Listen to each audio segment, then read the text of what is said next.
Всеки народ има своите духовни водачи и будители, които в мигове на изпитание са поддържали жив националния му дух, помагали са му да не забравя кой е, откъде идва и къде отива.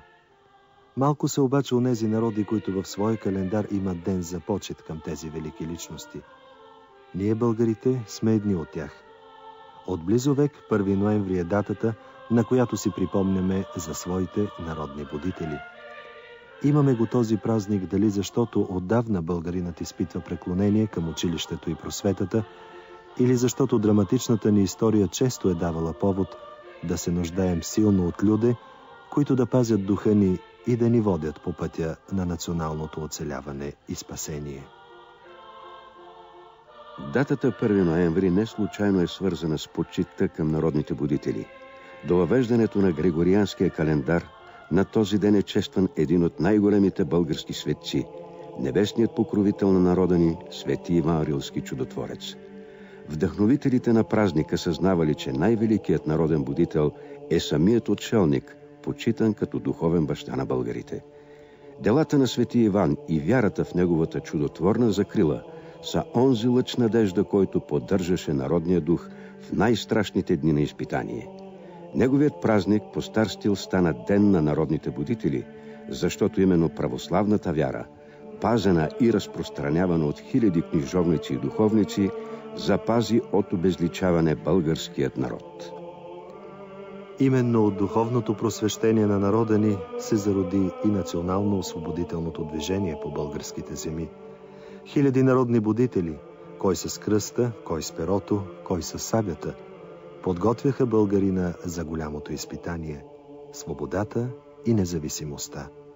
И всички те бяха вдъхновени от повика на един буден светогорски монах, българинът Паисий от Хилендар.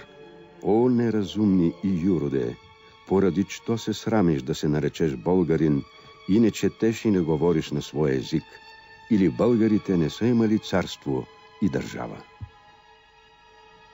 Будителският подвиг на Паисий постави началото на нашето национално възраждане, а неговата история славено-българска вдъхновяваше хиляди възрожденски даскали, като българинът Йордан Хаджи Константинов Джинот от Велес, който през 1851 написа: Истинският българин не лъже, не завижда, не се лени, не лицемери, не блудства. За печена кокошка вярата си не променя. Затова съм българин, затова имам вяра, надежда и любов. Честван за първи път през 1906 година в Пловдив, Денят на народните будители бързо се превръща в общонационален празник. Особено важно е значението му след Първата световна война, когато унизителният Ньойски договор откъсва от майката родина изконни български земи, а държавата ни е сломена от 3 национални катастрофи. По това време, в междувоенния период, Денят на народните будители се превръща в спонтанна и всенародна изява на стремежа към единение и чувството за обща съдба с останалите извън родината българи.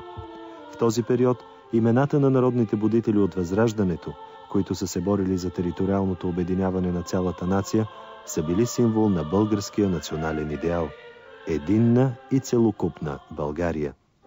Между двете войни Денят на народните будители е отбелязван в София с голямо шествие от университета до Царския дворец.